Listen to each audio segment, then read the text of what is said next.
So I made a video just 2 days ago and I pointed out how Luke Thomas was banging on about Israel Adesanya's popularity is through the roof. It's never been bigger. You had a bunch of yes men standing around him. They were all nodding their head in agreement. I'd love to see his face after this press conference, because if we look over the course of the last 24 hours, this dude is getting absolutely smashed on social media. MMA Guru has pointed out and exposed some absolutely disgusting behavior from him. Strickland has responded. He knows what's going on. He's calling it out. In my opinion, there is no argument. This dude is toast. He's absolutely done. We're just going to jump right in here and we'll have a little look. Wants to see a fight. Question for Sean Strickland. Sean, you know, you have a chance to win the world title.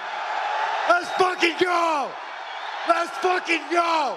First question directed towards Sean Strickland, and the crowd erupts. And this was just what happened all the way through this press conference. They were eerily silent every time Israel tried to speak. So much so that by the time he got to the end of this press conference, he just shut his mouth. Was just doing one-word answers. Yes, no. He was done, absolutely toast. And if you actually look at the people who were involved in this press conference, we had Oscar Willis asking the first couple of questions. Embarrassing, cringe, whatever. He was mad to talk about feelings and G-strings and nail varnish and all that sort of shit, but he couldn't do it. So of course he just sent a few plaudits towards his boy Izzy. But even John Anik, watch this carefully. I don't think many people are actually seeing his reaction, because Sean Strickland gave an absolutely brilliant account of himself in this press conference. People were saying they were going to be embarrassed by him. The UFC are embarrassed. They actually got some handlers watching him, make sure that he doesn't say this, that or the other. Dude, the guy smashed it. He hit all the points in this press conference. Anik was there like stone-faced, shaking his head when Sean Strickland was being as patriotic and just getting the crowd going. He was just sitting there like shaking his head almost. And then Israel would come back with the most cringiest of retort, and he was like nodding his head.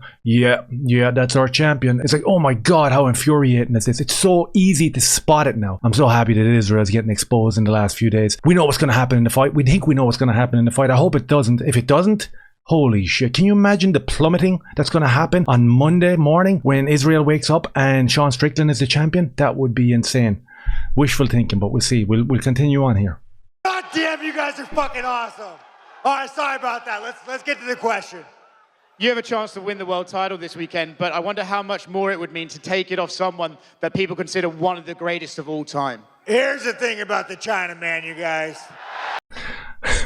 So he goes straight for the Chinaman thing and everyone laughs. This is an Australian crowd, remember. We're on Izzy's side of the world. His popularity has never been bigger, according to absolute and utter freak shills like Luke Thomas. But anyway, the crowd are just like roaring laughing at the idea of the Chinaman. Strickland continues the Chinaman thing all the way through this press conference, and Israel acts like it doesn't get to him, but you can see that he's seething and coping inside. I can't imagine how the dude's mental health was after this press conference. And this was a really interesting part of this press conference. Manel Kape got the question put to him about the fight on Saturday night and how Kai France had pulled out. Kai France was sitting in the front of the audience. So this guy starts going at him. And I was shocked and impressed. And I was like, dude, he actually said exactly what I've been saying for the last 2 weeks. Eugene Bareman and Israel Adesanya have been banging on about how champions have to fight through injuries and how City Kickboxing Team are not pussies. And Drake is just some disgusting, vile human being because he pulled out with a leg injury, and Kai France has the audacity to come sit in the front of the audience in front of this dude, and this dude says everything that I've been saying. He absolutely smashed him. You run away from me.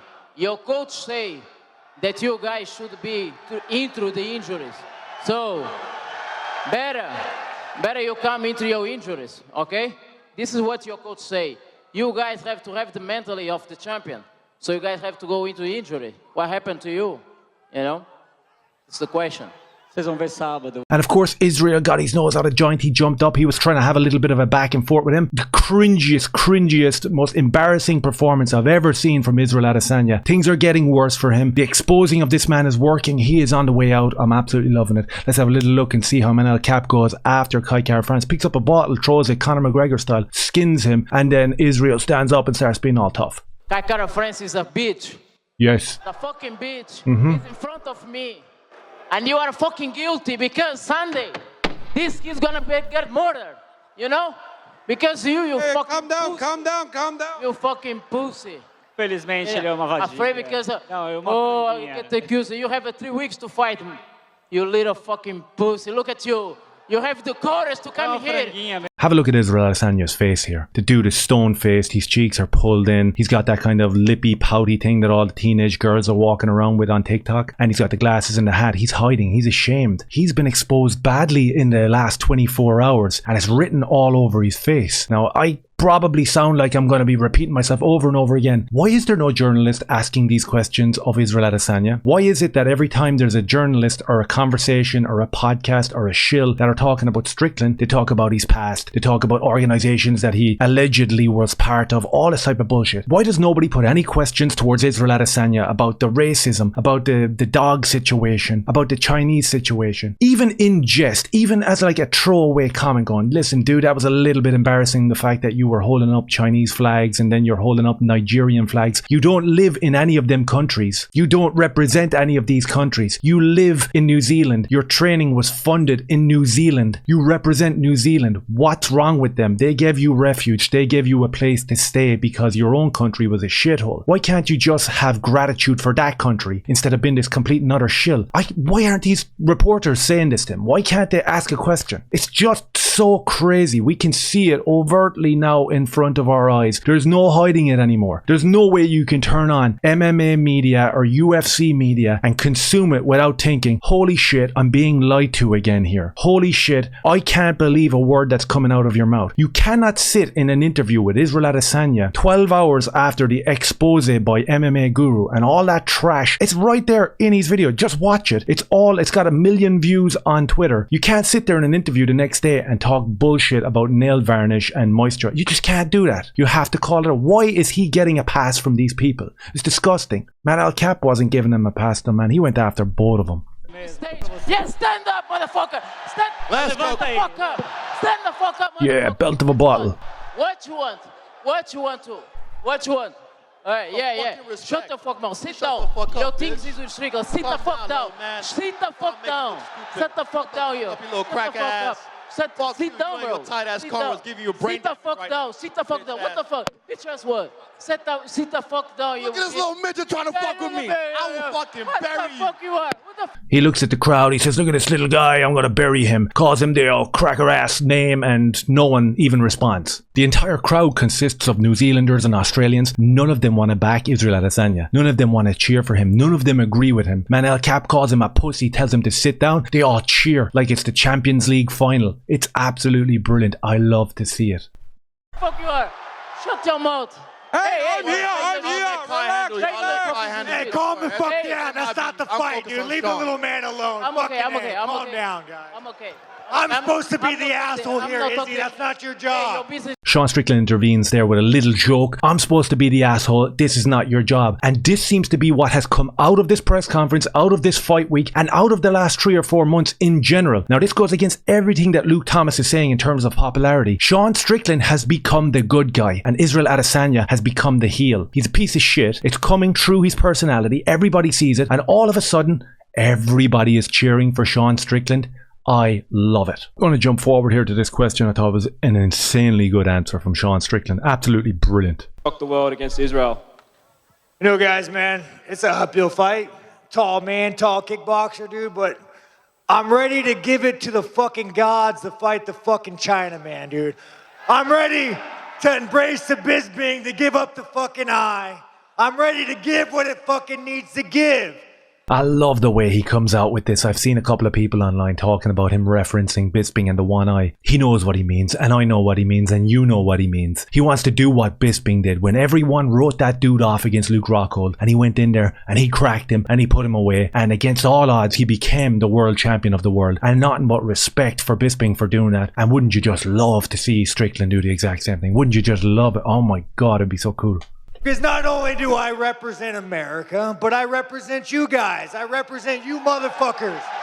Crowd goes wild. Anytime some shit goes down, I always use my fucking platform to talk for you guys. When you guys are throwing pregnant women in fucking jail, I use my platform to talk about you guys. Absolutely brilliant. And we don't have a shot of Anek's face, but you can imagine that he is stone-faced when he talks about the pregnant woman being thrown in jail. This was a little bit that went viral on social media over the last couple of days. Strickland pointed it out in the press conference. And again, we had the most shocking response from a fucking reporter that you've ever seen in your life. Are you talking about Russia? You must have Australia confused with Russia. You fucking piece of shit. No, he wasn't talking about Russia. He was talking about fucking Ireland, England, Australia, New Zealand, all these communist Marxist countries that imprisoned people for not wearing masks. That's what he's talking about, you piece of shit. How fucking dare you even reference Russia when it comes to these type of situations? Your country, New Zealand and Australia, were some of the worst. Canada, Ireland, these World Economic Forum shills. You people had your foot soldiers out in the street beating people to a pulp because they didn't want to shut down their businesses for 2 years. You were putting people in prison for not wearing masks, for not standing in the right line getting into a supermarket. You were trying to stop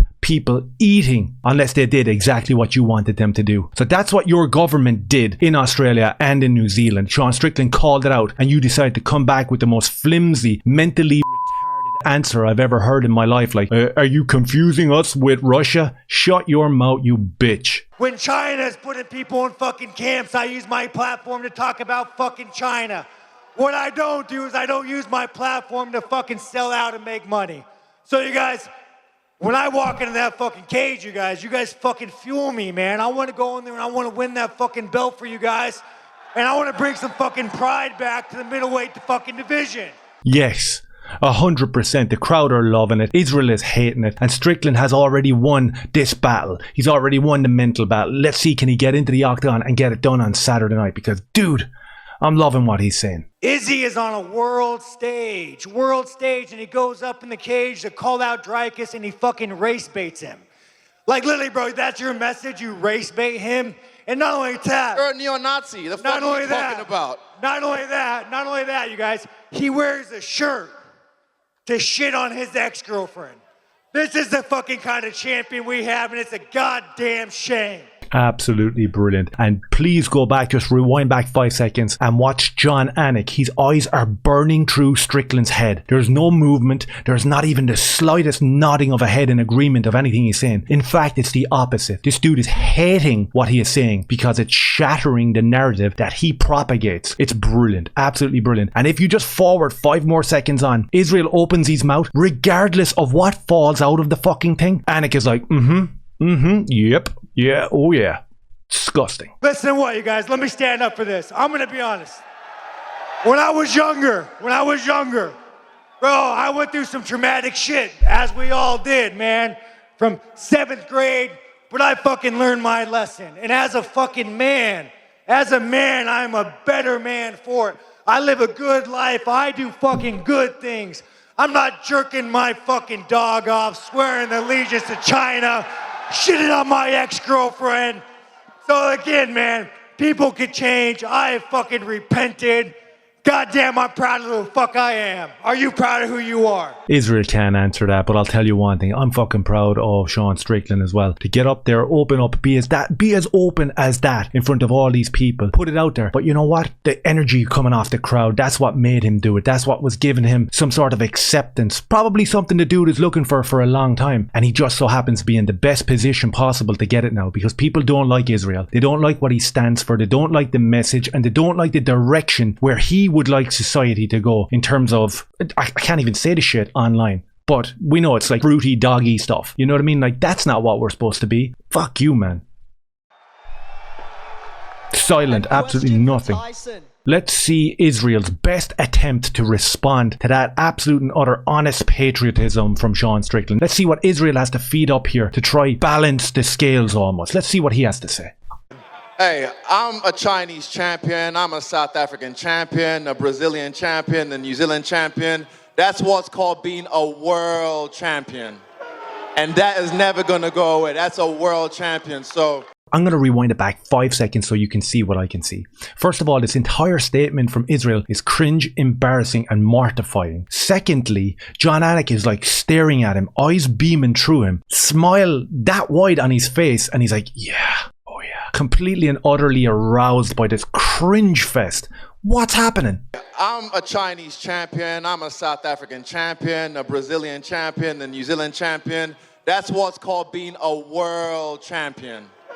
And that is never gonna go away. That's a world champion. Anik is like, yeah, that's what we want to hear. And no one else is interested. The crowd is silent. There's like tumbleweed flying everywhere. So this is the guy with the most popularity in the UFC. One of the biggest fighters in the UFC. The face of the UFC. He can't even get his own crowd to cheer for him. It's absolutely embarrassing. This is it. This is his moment. Sunday afternoon, it's my moment. Cringe. So all bets are saying that Sunday afternoon is going to be Israel Adesanya's moment. Most people are imagining and predicting what's going to happen in this fight, and we'll see what will happen in this fight. But one thing that is 100% sure is that Israel Adesanya has lost the room. His fan base is diminishing day by day, and rightly so. It is about time this dude got what was coming to him. Let me know your thoughts down below. Maybe share, like, subscribe, all that sort of stuff. I appreciate you. Cheers.